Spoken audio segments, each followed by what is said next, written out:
Hey, and welcome to video number 3. We're going to talk about understanding paint.net's features and tools so that you can get fully acquainted with how paint.net works, what kind of features that they offer, so that you can dive in with video number 4 to 9. Just gets easier and easier from that point.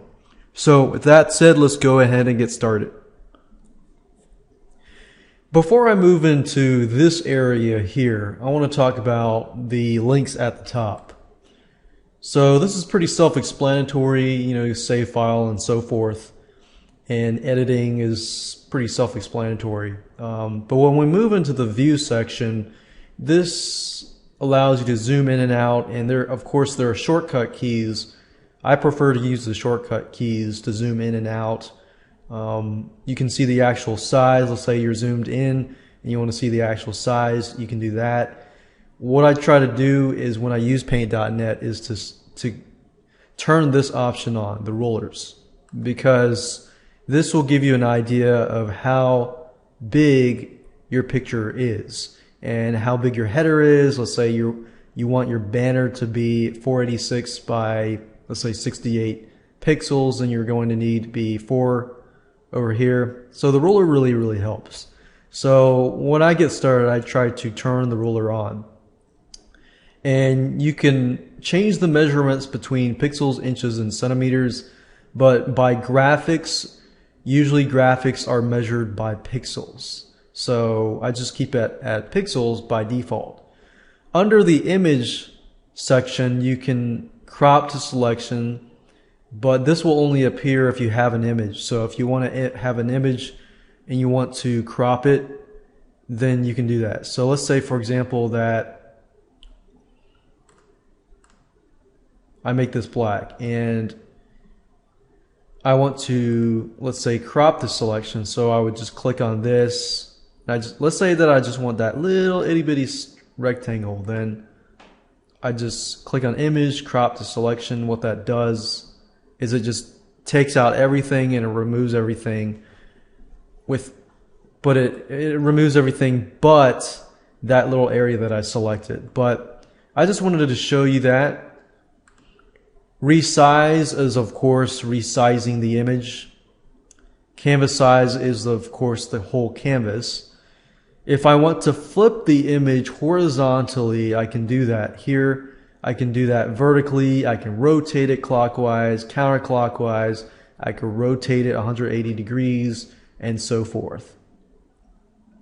And you can flatten. Flatten means that, let's say you have layers. You have 10 layers on top of each other, and you just want to turn all those 10 layers into one image. You can do that by flattening it.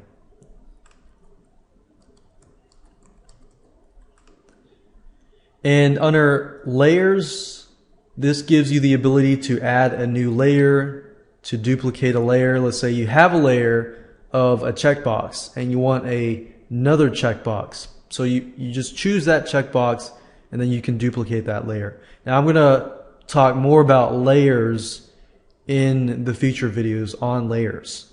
But layers are your friends, and layers definitely make your life easier. Adjustments. So let's say you have an image and you want to make it brighter, or you want to make it black and white. You want to change the contrast. You want to change the curves. You want to change the hue and saturation. You want to invert the colors. You can change the levels. Levels often used if, let's say you take a picture of something and it's really dark, and you can use levels to brighten that photo up without just doing brightness and contrast. And you can posterize this and that. Those are just adjustments. Effects are stuff that you can do to your images as well. For example, let's say you have a picture and you want to convert that picture into an oil painting so that your picture looks like an oil painting. Or you want to turn that picture into a blur. And there's specific types of blurs, as you can see here. Or distort so this is just an effect. All this does is it converts your image into whatever you choose, like red eye removal. If your Picture has a lot of people with red eyes. You know, back in the day, when you take a picture, or even now, you have red eyes and you can remove that. So this gives you the ability to not only change your existing images, but also to tweak and edit and stylize and so forth your newer images. Utilities, that's just a section to manage your fonts, change the language and so forth. So you're probably not going to use this section as much unless you check for updates for the program. The Windows section is actually what you see. These are windows. Like this is a window, this is a window, this is a window, this is a window. So let's say, for example, I want to, if I accidentally click that. If I accidentally click the tools and I exit that, I'm like, oops, I want to get that back. Then you click on window, click on tools, and you see you can make it appear again. So if you lose that, don't worry. All you have to do is go under the tools section and then click on that. So as we can see right now, the tools, the history, the layers, the colors are all open. And you can do that too, but that's not necessary.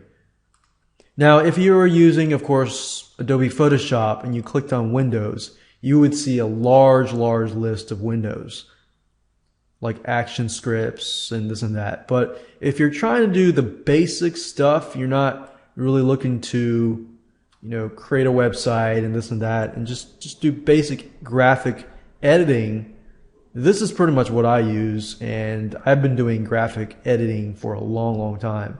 But in terms of something quick and easy to do that does not cost any money, this is a great tool.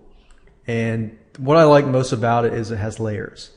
Now let me go through each of these windows now that I've discussed to you basically this stuff here. This is the tools box, so you're going to use this tools box a lot.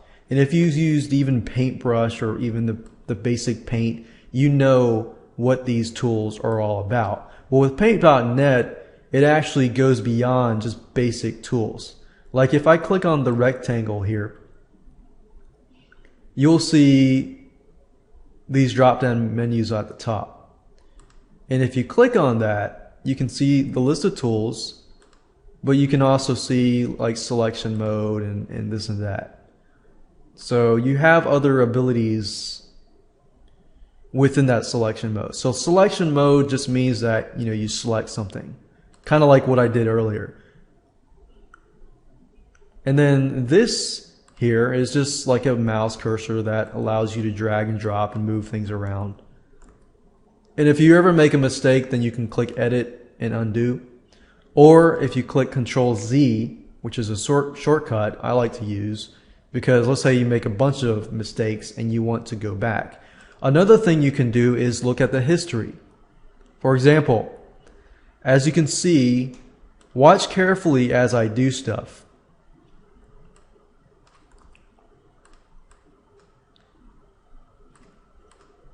As you can see, this is the history. So that means, like, if I want to go back all the way back to the original, I just click on this. But if I want to go back to a specific point, I can just click that and so forth.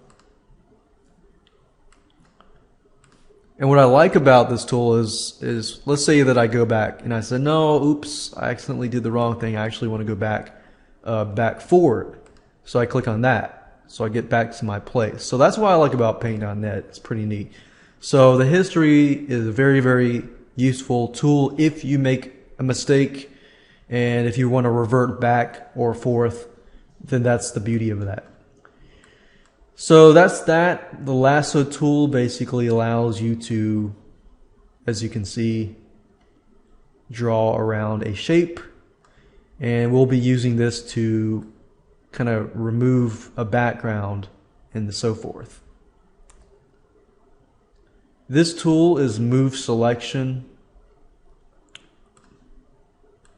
so it allows you to move things around and so forth. This tool here it's an ellipse, basically a circle. and you can select an area. So you can make a circle, you can make an oval, you can make an egg, and so forth. And if you want to move that selection around, you can move that with using this. Magic wand tool, if you're not familiar with the magic wand tool, we'll actually use that more when we actually create stuff. But the magic wand tool is a highly used tool. Let's say you want to select an area, like there's a person here and you want to select the background around them. The magic wand tool helps you to do that in combination with the lasso select tool. And this here allows you to pan back and forth. This of course allows you, it's the bucket, so as you can see, you can change colors and so forth. Gradient basically allows you to create gradients. So you have solid colors and then you can have gradients here. So let's say, for example, I just wanted this piece over here. So I could take the lasso tool and just take that out here. I could do something like crop selection, and there we go. So that's a gradient tool. This is the paintbrush. This of course allows you to paint. And this of course allows you to erase. And of course you can increase the brush if you want to, simply by going up here. So if you've noticed a pattern here, every time I choose an option, you want to look at the top here because there might be other options up here. This is the pencil tool, basically like the paintbrush, but it makes it thinner. This gives you the ability to pick colors on the page. So right now it's white, but let's say for example that I fill it in with this color and then I make this color into, let's see, yellow. And then if I were to use this color picker tool and it was that color and I wanted to make it this color, all I would have to do is click on it and then it would turn whatever I point my color picker to, it would turn that color into that color. So then I can use that color. This is the clone stamp. Basically just clones the areas. Recolor gives you the ability to recolor areas, but we won't use these tools as much. This is the text tool, of course, which gives you the ability to create text and so forth. This gives the ability to create lines and curves.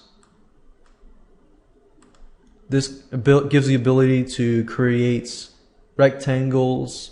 You can create bigger rectangles, smaller rectangles, and so forth. You can create the color of the rectangle, whether it's a filled shape, an outline, and so forth. And these right here are just a bunch of other shapes. So we talked about the history, we talked about the tools, we talked about colors indirectly by showing you how to use it, and layers, we'll talk more about layers later on. But as you can see here, this is one layer here. Layers will make your life a lot easier. So that's pretty much it. As you can see, it's very, very simple to use. So with that said, let's move on to video number 4.